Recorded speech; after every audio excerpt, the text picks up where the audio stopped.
We're so delighted to have Irvin Baxter back with us today, Endtime Ministries. And he has the largest prophecy magazine in circulation today, a national daily radio broadcast, Prophecy and Religion, and an Endtime Prophecy Conference that's coming up in Arlington at the Convention Center. Let's put that information up on the screen. And that's on March the 14th, Friday at 7:30. Please join Joni and me in welcoming back Irvin Baxter. Irvin, God bless you, sir. Thank you very much. I want us to get right into this today of talking about, first thing about President Bush. He's in his final less than a year in office, and he's really making a push for the Middle East for peace. Will he be able to accomplish that, in your opinion? Well, the reason this is so important, Marcus, is because there's a prophecy in the Bible which states that there will be a confirmation of the covenant, and it's speaking about the Abrahamic covenant and Israel's right to exist. We know Mr. Ahmadinejad, the president of Iran, every time he gets within 10 feet of a microphone says Israel's going to be wiped off the map. Well, every time he says that, I laugh because that's not going to happen. However, President Bush has decided that this is the year for a peace treaty, and he actually stated within the last month, I am sure we will have a deal by the end of this year. Now, if they do, the Bible says that that starts the final 7 years to the Battle of Armageddon. Wow. Now, they say that will happen in '08. So if it does happen, it's one of the few prophecies with a timetable on it. And that's the reason it's so incredibly exciting that they actually do believe that they're going to get a Middle East peace treaty. And what we did, we made a brand new video called Mideast Peace Treaty, because I believe this will be the greatest prophetic fulfillment since the crucifixion and resurrection of Jesus Christ. So it's not a little deal, it's a huge thing for people who know the Bible and who understand Bible prophecy. Now, one thing that you have talked a lot about, and it hasn't gotten on people's radar screen as much as it should, and that is about a national ID system. Tell us about that. Well, back in May of '05, President Bush signed a law that all of us will have to have a national ID card by May 11, 2008. Back in '05, that sounded like that was a long ways away. But today, we're a little over 2 months away from the implementation when they're turning our driver's licenses into an ID card.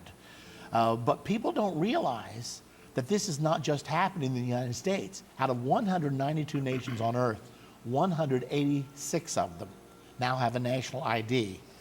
And you're going to have that to drive a car, to open a bank account, to get on an airplane, and they just tried to pass a law that you'll have to have it to work a job.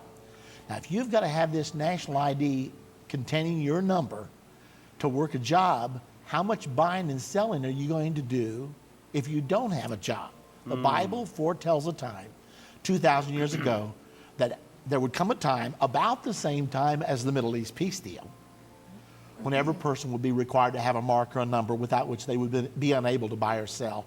So I believe that this national ID system that's actually becoming a global ID system is being set up right now, and when it's fully implemented, it will in fact be the prophesied mark of the beast. Okay, so now Christians are out there saying, then do I refuse this card? Do I refuse to cooperate?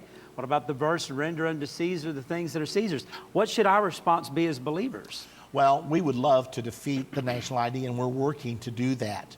We mailed a magazine to every senator, every congressman, every governor, urging them to defeat the real ID, and we believe that's the reason the immigration bill failed. Because Senators Baucus and Tester of Montana, they had built in all the real ID provisions that you had to have a national ID or else you couldn't get a job. Every employer was going to have a machine, and you swipe your card, and if your number is not in the national ID, you couldn't get a job. Well, they moved to strip all that out of that bill, and the people who were for it tried to defeat it. They couldn't, so they trashed the entire bill. So we got that stalled. This happened about 6 months ago. Now we're working to get the entire real ID thrown out, and 17 states of the United States have voted against the real ID and passed legislation against it. So there's a real battle going on right now. So now, do you believe that this is a precursor to a system that won't work with everybody having an ID card because those can be stolen, et cetera, and that will lead us into having something permanent on our person? There are people who actually want this to be injected. Nick Rockefeller of the Rockefeller family told Aaron Russo that the international bankers believe the best way to set up the world is to inject everyone with a computer chip. And that computer chip will contain all of your information. I was talking to Aaron on the phone. I said, Aaron, he didn't tell you that.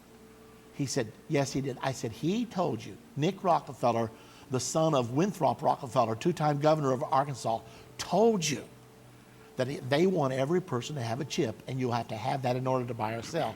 He said they did. Now, the reason that's so important is because the original Greek that was translated 666 in Revelation chapter 13, verse number 18, the original words were chi zi stigma. And the word stigma means to stick or prick with a mark denoting ownership. And when I saw that, I looked it up in my Strong's Exhaustive Concordance. I looked at that definition, I said, that can't really be that, but there it was. And of course, part of what the arguments are going to be is, well, if you get in a wreck and you need certain kind of medications or you're allergic to certain kind, you'll have your medical history. Terrorism, this is how we're going to be able to track terrorists. Stealing, identity theft.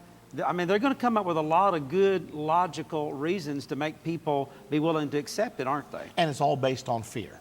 Fear leads us into slavery and to bondage. But is life so dear and peace so sweet to be purchased at the price of chains and slavery? Wow. One of our patriots said, give me liberty or give me death.